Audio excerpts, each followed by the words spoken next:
நான் நினைக்கிறேன். நல்லா யோசிச்சு சொல்லுங்க, ஒண்ணும் பிரச்சனை இல்லை. சபரி மக்களே, உங்களுக்காக எக்ஸ்க்ளூசிவா வினோத் அண்ணன் வந்து ஏதோ சொல்லணும்னு ஆசைப்படுறாரு, கேளுங்க.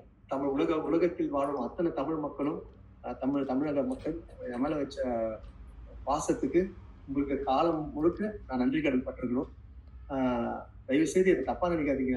என் இடத்துல இருந்து நீங்க யோசித்து பாருங்க. என் இடத்துல இருந்து நீங்க ஒரு யோசித்து பாருங்க.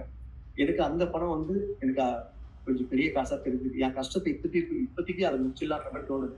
அதே மாதிரி எனக்கு வெளியே என்ன நடக்குதுன்னு எனக்கு உள்ள தெரியாது. அப்படி தெரிஞ்சுதான் நம்ம அதை விட்டுருப்போம். தெரியாது. அவ்வளவு டிப்ரெஷன், அவ்வளவு இது ஃபேமிலி இருக்கு. யோசித்து பாக்குறேன், குழந்தைங்களை யோசித்து பாக்குறேன்.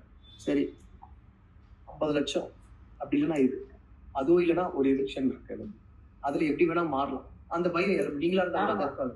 இந்த வாரம் ஒரு எலெக்ஷன் இருக்கு, மிட்வீக் எலெக்ஷன் ஒன்று இருக்கு.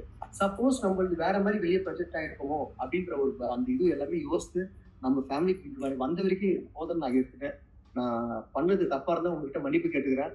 இப்ப அங்க இருந்த காசும் நம்மளுக்கு வரும், இந்த காசும் வரும்.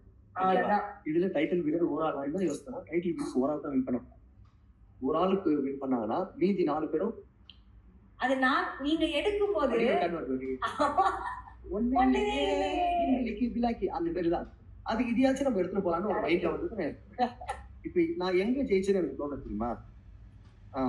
என்ன விரோதியா நினைச்ச வாட்டர் மேலன் அழுதாரு தெரியுமா? என்ன விரோதியா நினைச்சாரான்னு தெரியல. ஒரு கேமுக்காக பண்ணாரா, அது பாவம் அவரோட சொல்ல முடியாது. கேமுக்காக கூட அவரை பண்ணலாம். பர்சனலா அவரு எப்படின்னு நம்ம உள்ள தெரியல.